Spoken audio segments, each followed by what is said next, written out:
ഇന്നലെ രാത്രി കിടക്കുന്നതിന് മുന്നേ അമ്മ പറഞ്ഞിട്ടുണ്ടായിരുന്നേ, അമ്മ 7:30 ആകുമ്പോൾ അംഗൻവാടിയിലോട്ട് പോവും, 8 മണിയാകുമ്പോഴേക്കും മെമ്പർ വരും, പതാക ഉയർത്തണം എന്നുള്ള കാര്യമൊക്കെ. അമ്മ പോയതിന് ശേഷം ബ്രേക്ക്ഫാസ്റ്റ് ഒക്കെ കഴിച്ച് ഒരു 9 മണിയാകുമ്പോഴാണ് ഞങ്ങൾ അംഗൻവാടിക്ക് ഇറങ്ങിയത്. അമ്മ സ്ഥിരമായിട്ട് നടന്നു പോകുന്ന വഴിയിലൂടെ തന്നെയാണ് കേട്ടോ പോയത്. ശരിക്കും നമ്മുടെ വീട്ടിലോട്ടുള്ള റോഡ് ഈ വഴിയല്ല, അത് റോഡ് വഴി പോവുകയാണെങ്കിൽ കുറച്ചുകൂടി വളഞ്ഞ് നല്ല ദൂരം പോകണം. ഇതുവഴിയാണെങ്കിൽ റോഡിലെത്താൻ ഒരു പാട് ഇറങ്ങി കയറിയാൽ മതി. സ്ഥിരമായിട്ട് ഞങ്ങളൊക്കെ സ്കൂളിലേക്ക് പോകാനും ഈ വഴി തന്നെയാണ് കേട്ടോ യൂസ് ചെയ്തിരുന്നത്. പക്ഷേ ഇപ്പോൾ ആളുകൾ ഇതിലൂടെ നടക്കാത്തതുകൊണ്ട് തന്നെ ഇവിടെയൊക്കെ കാട് പിടിച്ച് കിടക്കുകയാണേ. ഇമ്പോർട്ടൻ്റ് ആയ കാര്യം പറയാൻ വിട്ടുപോയി, എൻ്റെ അമ്മയുടെ അംഗൻവാടി ടീച്ചറാണ് കേട്ടോ. ഞാനൊരു 1ാം ക്ലാസ്സിലൊക്കെ പഠിക്കുന്ന സമയത്താണ് അമ്മ ജോലിക്ക് കയറുന്നത്. ആ സമയങ്ങളിലൊക്കെ 3 മാസം ഇങ്ങനെ ഡെയിലി വേജൊക്കെ ആയിട്ട് കിട്ടുമായിരുന്നേ. പിന്നെ എക്സ്പീരിയൻസിൻ്റെ ബേസിൽ ഇവർ സ്ഥിരമാക്കും, അങ്ങനെയാണ് കേട്ടോ ഉണ്ടായിരുന്നത്. അപ്പോൾ അങ്ങനെ സ്ഥിരമായിട്ട് ഇപ്പോൾ കയറിയിട്ട് കുറേ ആയി. എനിക്ക് സിബ്ലിങ്സ് ഇല്ലാത്തതുകൊണ്ട് തന്നെ ഞാൻ ശനിയാഴ്ചകളിലൊക്കെ സ്കൂളില്ലാത്ത സമയങ്ങളിലൊക്കെ അമ്മയുടെ കൂടെ അംഗൻവാടി പോകുമായിരുന്നു കേട്ടോ പണ്ട്. ഇപ്പോൾ ഇവിടെയൊക്കെ വന്നിട്ട് കുറേ കാലമായി.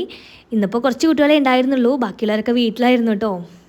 ഇവിടെ വന്നപ്പോഴാണ് കണ്ടത്, എൻ്റെ കല്യാണക്കത്ത് ബാക്കിയുള്ളത് വരെ കുട്ടികൾക്ക് ചിത്രം വരയാനൊക്കെ കൊടുത്തിരിക്കുന്നു. ഈ ഒരു സാധനം കണ്ടോ, നമ്മൾ സ്കൂളിലോട്ട് ഫയൽ കുട്ടികൾക്ക് കൊടുത്തിട്ടുണ്ടായിരുന്നില്ലേ, അതുപോലൊരു ഐറ്റമാണ് കേട്ടോ ഇത്. കുട്ടികളുടെ ഉണ്ടാക്കിയ സാധനങ്ങളൊക്കെ വെക്കാനുള്ളതാണേ. അതെ, ഈ സാധനം കണ്ടോ, ഇതെന്താണെന്ന് അറിയുമോ? ഇത് എൻ്റെ ദോൽക്കി പ്രോഗ്രാമിന് ഞങ്ങൾ തന്നെ ഉണ്ടാക്കി, ഞങ്ങൾ കസിൻസൊക്കെ ചേർന്ന് കുറേ ഡെക്കറേഷൻ സാധനങ്ങൾ ഉണ്ടാക്കിയിട്ടുണ്ടായിരുന്നേ. ആ സാധനങ്ങളാണ് കേട്ടോ, അത് ഇവിടെ കൊണ്ടുവന്ന് യൂട്ടിലൈസ് ചെയ്തിരിക്കുന്നത് കണ്ടോ. ഇപ്പോൾ എൻ്റെ ബെസ്റ്റ് ഫ്രണ്ടിൻ്റെ മകൻ വരുന്നുണ്ട് കേട്ടോ ഇവിടെ. ഇന്നിപ്പോൾ അവൻ ലീവാണേ. അപ്പോൾ അവൻ്റെ കാര്യങ്ങളൊക്കെ ഇങ്ങനെ ചോദിക്കുകയായിരുന്നു ഇവരോട്. ഇന്നിപ്പോൾ അംഗൻവാടിയിൽ വന്ന കുട്ടികളൊക്കെ ഭയങ്കര ഹാപ്പിയാണേ. അവർക്ക് ബലൂണും മിഠായിയും പിന്നെ പോരാത്തിന് പായസമുണ്ട്. കമൽ ചേച്ചി ഇതാ പായസം ഉണ്ടാക്കിക്കൊണ്ടിരിക്കുകയാണേ. അപ്പോൾ ഞങ്ങൾ പിള്ളേരോടൊക്കെ ബൈ പറഞ്ഞ് അങ്ങനെ വീട്ടിലോട്ട് ഇറങ്ങി. അപ്പോൾ ഓക്കെ, ബൈ.